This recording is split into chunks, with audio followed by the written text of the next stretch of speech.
مگر دنیا کے اندر حکایتیں اور ان کی باتیں داخلے مثالیں قائم رہتی ہیں تاکہ دوسروں کو اس میں سے کچھ لیسن ملے۔ امام نے فرمایا ہے کہ میں تم کو ایک دن آئے گا دستبند بند کرنے کا حکم کروں گا تو 5 سال والے خوش ہوں گے۔ کیوں خوش ہوں گے؟ شاید حاضر امام ایسی بخشش دے دے جیسی علی دینا کے لیے کہی کہ 5 سال کے 12 سال کے جو ممبر ہیں میں زندگی بھر کی دستبند قبول کرتا ہوں، خوش ہو جائیے۔ صاحب نے ایسا فرمایا ہوا نہیں ہے، یہ میں خود ایسا سمجھتا ہوں، آپ کو میں کہہ رہا ہوں کہ ممکن ہے ایسا ہوئے، شاید ایسا نہ ہوگا کوئی اور بخشش دے دے، لیکن کچھ ایسی بخشش مولا دے گا 5-12 سال والوں کو کہ جب دستبند بند ہوگی ہندوستان کے اندر یہ دن آئے گا۔ شاید یہ ٹیپ کبھی پڑی ہوئے 5-10 برس کے بعد، یا جب بھی موقع آئے تو آپ یاد کرو گے کہ کوئی مشنری بول گیا تھا۔ جو بات رنگون میں بنی ہے وہ بات ادھر بنے گی۔ اس وقت امام یہ فرمان کر دے بخشش کے طور پہ،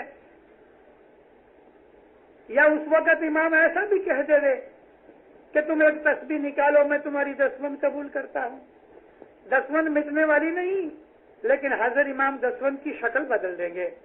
آپ کو معلوم ہے یہاں ہمارے کھڑک جماعت خانے میں، بڑے جماعت خانے کے اندر حسن علی ناندی والا تھا۔ چھوٹے بچوں کو تو شاید یاد نہیں، لیکن جوانوں نے دیکھا ہے۔ حسن علی ناندی والا 46 میں اس نے بھی ایک مہمانی رکھی اپنے گھر کی، ڈائمنڈ جبلی کا ٹائم تھا، غریب آدمی تھا بیچارہ۔ مولانا حاضر امام نے حسن آباد میں اس کی مہمانی میں فرمایا، حسن علی تم کو مہمانی رکھنے کی ضرورت نہیں تھی، تم نے 36 برس سے ہمارے گھر کی بہت اعلیٰ خدمت کی ہے۔ 36 برس یعنی 1910 سے اس نے شروع کی، 1946 تک حاضر امام کے مکھ مبارک سے نکلا کہ تو نے 36 برس میرے گھر کی بڑی خدمت کی ہے، ایک بھی دن 36 برس میں ناندی کی ڈیوٹی میں خامی نہیں آئی، ایک دن بھی چھوڑا نہیں۔ اس کا باپ مر گیا، جنازے میں گیا، شام کا وقت تھا، دفن کریا تک ٹھہرتا تو ناندی کی ڈیوٹی چلی جاتی، باپ کے جنازے کو چھوڑ کے ساتھ گیا، مگر چلا آیا جماعت خانے کے اندر، ناندی کر رہا تھا، وہاں جماعت اس کے باپ کا جنازہ دفن کر رہی تھی، حسن علی ناندی کر رہا تھا۔ اس کا نام سیوا۔ اس کا ایک بچہ بھی گزر گیا تھا، اس وقت بھی ایسا ہی بنا کہ یہ جماعت خانے میں ناندی کر رہا تھا اور جماعت اس کے بچے کو دفن کر رہی تھی۔ 36 سال میں ایک دن وہ لیٹ بھی نہیں آیا، چوکا تو نہیں مگر لیٹ بھی نہیں آیا، لگا امام کے گھر کی خدمت کی۔ مولانا سلطان محمد صلوات اللہ علیہ نے فرمایا کہ آج سے جب تک تم جیتے رہو میں تم کو پہلی دعا معاف کرتا ہوں۔ پہلی دعا اس کو مولا نے معاف کر دی۔ حاضر امام جو ہے وہ راجا ہے، بادشاہ ہے، مہربان ہے، دیاوان ہے، رحم و رحیم، اس کے سامنے کوئی بڑی چیز نہیں، اس کو راضی کر لو، راضی کر لو، پھر وہ بخشش دینے میں کنجوسی نہیں کرتا۔ اس کی عبادت کے سامنے یعنی جو سیوا ہے وہ بھی ایک قسم کی عبادت ہے، اس کو ساری زندگی پہلی دعا معاف کر دی۔ 5 سال والوں کو جو 5 برس کی اپنے گھر کی خدمت بخشی ہے مولا نے، جس دن دستبند بند ہوگی اس دن 5 سال والوں کو کوئی بخشش ملے گی۔ جو 5 سال میں نہیں ہوں گے وہ پچھتائیں گے کہ ہم بخشش سے رہ گئے۔ اس پر سے حضرت امام نے فرمایا ایسا کہ جو بوڑھے ہو گئے ہیں ان کو یہ کام کبھی نہ بھی ملے کوئی بات نہیں، لیکن جو بچے ہیں ان کو یہ کام ضرور کروانا اس لیے کروانا کہ جب ہی ان کی حیاتی میں دستبند بند ہونے کا موقع آئے گا، بڈھے کی حیاتی میں شاید نہیں آوے لیکن جوانوں کی حیاتی میں آئے گا، تو اگر 5 بار سال کا کام کیا ہوگا تو دستبند کے بھار سے بچ جائیں گے۔ جب امام دستبند بند کرے گا تو فرمان خدا کو یاد ہے، ہمارے تمام کام اس کے چوپڑے میں لکھے ہوئے ہیں، اس کے لیے ہمیشہ اپنے اعمال کا جائزہ لیتا رہو، خیال کرتے رہو ہمارے اعمال خراب نہیں ہونے چاہیے۔ جان بوجھ کے انٹینشنلی جو گناہ کیا جاتا ہے خدا اس کو کبھی معاف نہیں کرتا، معافیاں مانگو تو بھی معاف نہیں کرتا، کارن کہ جان بوجھ کے کیا ہوا ہے۔ لیکن کوئی آدمی سچے دل سے حقیقت میں چینج ہو جاوے، بدل جاوے، خدا جانتا اس کی نیت کو، تو خدا اس کو معاف کر دیتا ہے۔ بہت دفعہ انسانوں کو جو دکھ آتے ہیں، لازم نہیں کہ گئی کال گناہ کیا اور دوسرے دن ہمارا منہ کالا ہو جائے، ایسی کوئی لازم نہیں۔ 20 برس کے بعد بھی ہم کو گناہوں کی سزا ملے گی۔ اس لیے ہمارے خود کے اپنے بھلے کے لیے، اپنی فیملی کے بھلے کے لیے، اپنی جماعت کے بھلے کے لیے، اپنے دیش کے بھلے کے لیے اور مذہب کے نام کی خاطر یہ سب چیزیں ہم کو اپنے دھیان میں رکھ کے جیون گزارنا چاہیے کہ ایسا اعمال کبھی نہیں ہوئے، ہمارے ایسے کام نہ ہوئے۔ آج ہم کسی کے لیے کھڑا کھودتے ہیں، کل اس میں میں ہی پڑنے والا ہوں۔ مارنے گئی تھی دوسرے کے بچے کو، مٹھائی زہر سے بھر کے اس کا خود کا بچہ کھا گیا، ختم کر دیا۔ بہت ڈر کے چلو، اور خصوصاً اس وقت میں کٹمب میں، قبیلے میں، جماعت میں، آجو باجو میں سب کے ساتھ ہل مل کے چلو، محبت سے چلو، نمکس کر لو، جھگڑا نہ کرو، روڈ نہ بنو، نرماش رکھو، ایک دوسرے کی شکایت نہ کرو، ایک دوسرے کی چاڑی نہیں کھاؤ، سہن کر لو، اٹھا لو۔ اگر ہم دوسرے کا دکھ سہن کر لیں گے تو خدا ہمارے دکھوں کو، ہمارے ظلموں کو، ہمارے گناہوں کو بھی سہن کر کے بخش دے گا۔ مذہب ہے، مولا آپ کو سکھ آباد رکھے، ایمان کی سلامتی دے دے، حقیقتی سمجھ دے دے، نیک ہدایت بخشے، فرمان بردار مومن بناوے، بچوں کی فکریت میں پھرا رکھے، نیک اعمال کی توفیق دے، بدیوں برائیوں گناہوں نافرمانیوں سے بچا کے رکھے، دل دنیا میں اپنے پناہ چھتر چھایا میں رکھے، جملے جماعتوں کتب قبیلوں میں صلاح محبت دے، مولانا حاضر امام ظہر باطن دیدار نصیب